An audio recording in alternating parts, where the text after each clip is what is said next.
Crypto's not going away. Bitcoin's not going away. Ethereum's not going away. These projects are here to stay. They're well funded. There's a lot of use cases for them. I use USDC now corporately.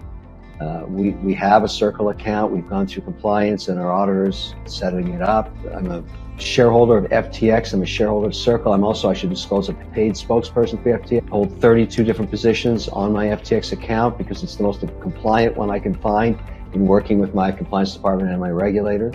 I do the same with BitBuy, which is, WonderFi.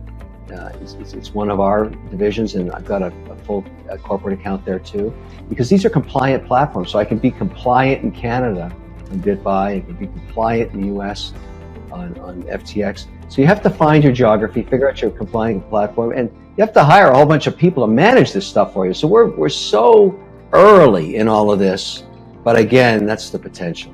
And I think that's what excites me about it. Maybe 2 years ago, but not anymore. There's just too much capital coming into this market. So you have the Loomis bill, which is a very broad bill. It contemplates all kinds of different crypto. Gilderbrandt's backing her, so you've got both a Republican and a Democrat working together there. There are other initiatives going on. I'm spending a fair amount of my time on the Hill these days meeting. I'm not the only private citizen doing that. We want policy, particularly those of us that work in financial services, because we think it unlocks the power of the institutional investors' interest in crypto. And so we need the policy to get there.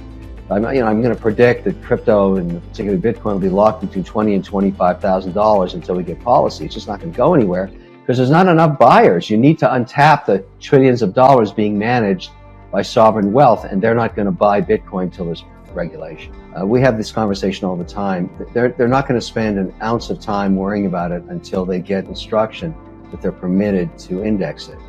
And so we're a very long way from that. And so their own clients are calling them saying, look, we'd like to put 3% into Bitcoin, but they have no way of putting that on the balance sheet of the compliant platform for any of these firms. There's no infrastructure to do that. Bitcoin trades 24/7. The majority of their positions finish trading at 4 o'clock. There's a mark to market with the compliance infrastructure to make sure they're not offside on whatever the mandate is. That's been around for decades, but there's no infrastructure for compliant crypto. So we're a long, long way from that happening. And so most of the people that own Bitcoin are high net worth individuals, family offices, hedge funds, and minor institutional clients, very minor. And so that's the opportunity, though. That's the upside. The whole idea is that if you think it's eventually going to get regulated, all of those other players will come in, and then all of a sudden there's going to be 1 to 3% allocation in the typical portfolio, which is no different than a fixed income or bond portfolio or equity portfolio. And that's when this industry will begin to mature. And then also companies will build the financial infrastructure to actually be compliant in crypto with the reporting, whether it be capital gains and losses or some kind of lending program where there's an income to it, or staking. All of that has to get worked out, but just zero compliance platforms. And so it's really hard to do that right now. And so that's why, for all the enthusiasm about Bitcoin, virtually nobody owns it. I think there'll always be opportunistic token creation and trying to define it, whether you're playing a game or whether you're using it to buy something in the metaverse. There's so many different use cases being tabled, but in the end, when you look at most markets, what you find is it's the adoption of standardization that creates value. So if all of a sudden there's 10 stable coins that come to market for payment systems, my prediction would be that there'll only be 3 survivors 10 years later. And they'll be behemoths, they'll be very large, and they may have slightly different attributes. But, there's already 64 billion in Tether and 54 billion in USDC. They're likely to survive, assuming they can survive audit, and then maybe a few others. And always the rumor of the feds themselves creating their own digital dollar. I'm very skeptical of that. The last place you want development work done is with the government. They're the worst at it.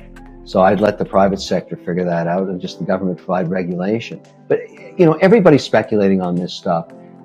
The one constant that I would remind everybody to think about in why the use case for investing in this sector, and I personally believe over the next decade, crypto will be the 12th sector of the S&P. And the reason I believe that is when I teach graduating cohorts of engineers, I don't care what college you do it at. You can go to MIT, Harvard, you can go to Waterloo in Canada, or Temple, Notre Dame, you name it.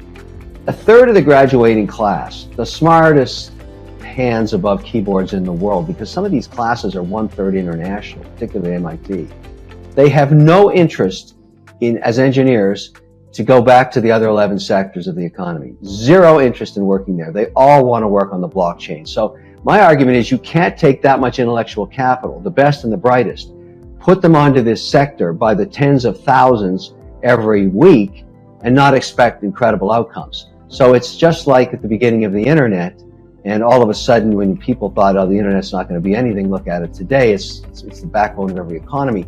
The same thing I think will happen in crypto just by the amount of intellectual talent. So it seems pretty stupid to me to invite international students from geographies that are very advanced in crypto and then kick them out of the country after they're educated. It's very stupid, and that policy should be fixed. Even the brightest, look at it, Sam Bankman-Fried. I mean, a 30-year-old, 22 billionaire. He is an American citizen whose parents are compliance lawyers at Stanford, and even he doesn't operate in the United States because he has no policy and regulation and backbone to work with. So all of that money and that intellectual capital that he is gathering on the Caribbean islands should be stateside, but it's not. So we have to get some policy into this sector, or we'll continue to lose the country's brain trust in this nascent sector. First of all, the merge has been forecasted to occur for 4 years in a row now. So for all the excitement, I'll believe it when I see it. There's a lot of people that are dissuaded from doing this in the Ethereum mining business, so they're not that excited about it. So you've got an inconsistent harmony occurring.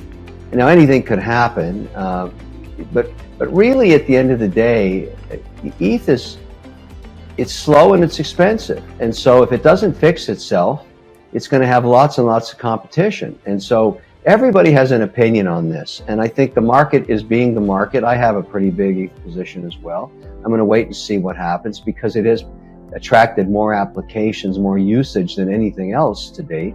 But that doesn't mean it's fixed in stone.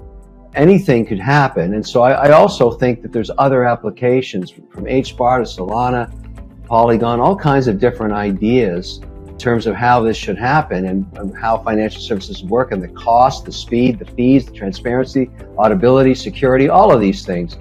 And I tell people, look, if you want exposure, have at least 7 or 8 positions on these projects, because you just don't know.